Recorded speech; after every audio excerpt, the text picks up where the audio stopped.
Hello students, in the previous part of this chapter you have read about first law of motion.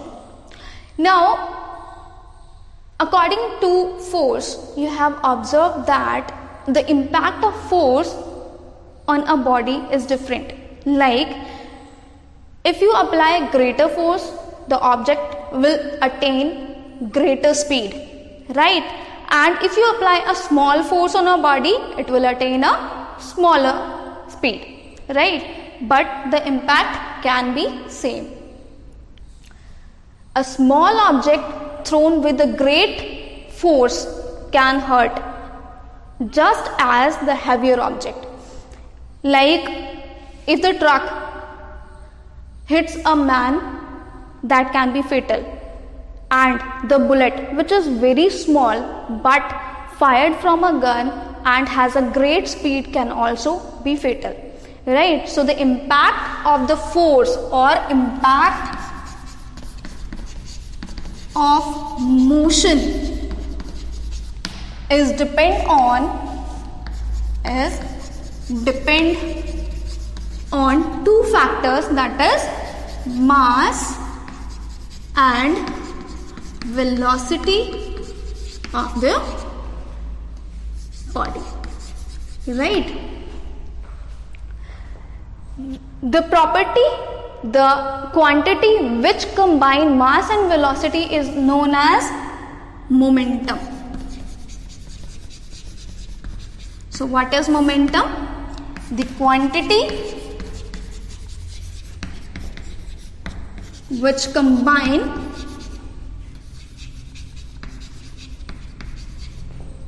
mass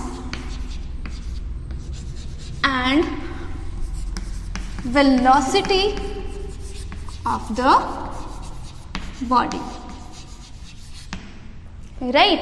Or mathematically we can say momentum is equal to mass and velocity. Okay, so momentum is represented as P, mass is represented as M, and velocity is represented as V. So we can say that the product of mass and velocity is momentum. Okay, now what is the SI unit of momentum? Now we have mass into kg and velocity into meter per second. Okay, so momentum can be kg meter per second, or it can also be written as kg meter per second. Okay, so this is the SI unit of momentum. Okay, now as we know about the momentum, we can study about the second law of motion. What is second law of motion? So second law of motion is rate of change of momentum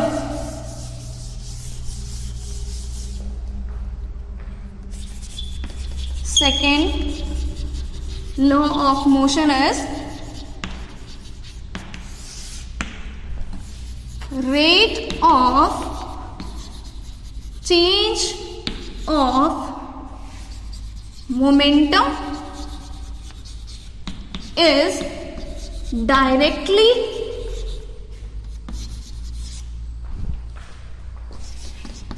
proportional to the force applied.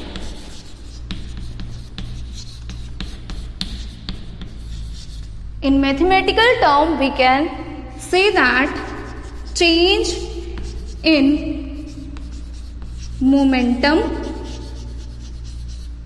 divided by time is directly proportional to force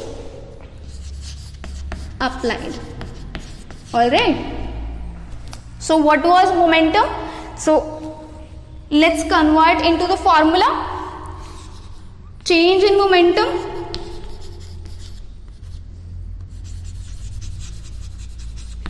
is P2 minus P1. What it states, that means the final momentum and the initial momentum. Okay, the change in momentum is P2 minus P1. Time is T and force applied is F. Okay, so from here, if we put these values in this formula, we will get P2 minus P1 divided by T is directly proportional to F. But just now we have studied that momentum P is equal to what? mv. Right? We have studied it that momentum is equal to product of mass and velocity. Let's put this value into this.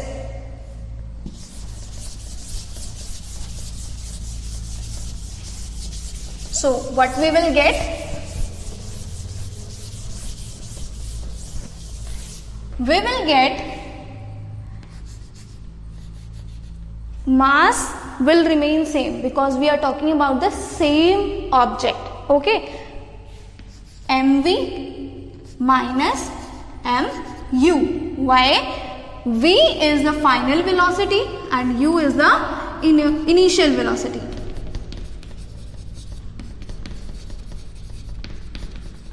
And u is the initial velocity. Okay. So on putting this value, we will get mv minus mu divided by t is directly proportional to f. Now taking m common, we will get v minus u divided by t is directly proportional to f. In the last chapter, you have studied that rate of change of velocity is known as acceleration. That means v by t is equal to acceleration. So on putting this value, we will get ma divided by t is, sorry, not divided by t because we have taken t, is directly proportional to f. Okay. On to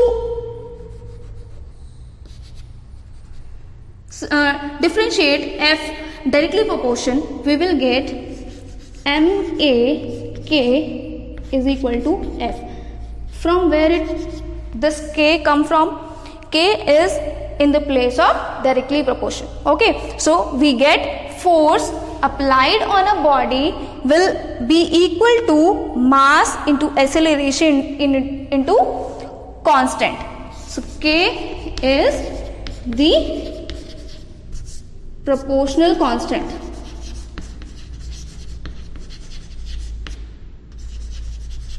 Okay. Now if we take a condition that mass of a body is 1 kg, force applied is 1 unit and acceleration is 1 meter per second square, then k will be 1 into 1 into k is equal to f. That means 1, because we have f is equal to 1, right? So on putting these values in the equation, we will get 1 into 1 into k is equal to 1. So we will get k is equal to 1. From there we get f is equal to mass into acceleration. Okay, so force applied on a body will be equal to mass into acceleration of that body. Now if we talk about the SI unit of force, what will be the SI unit of force? Mass we have kg, Okay, and acceleration is meter per second square. So this will be the SI unit of force, or in place of writing kg meter per second square, we can write also Newton, that is represented as N. So we can say the SI unit of force is Newton. Okay, so this was the second law of motion. We will study about the application of second law of motion in the next video.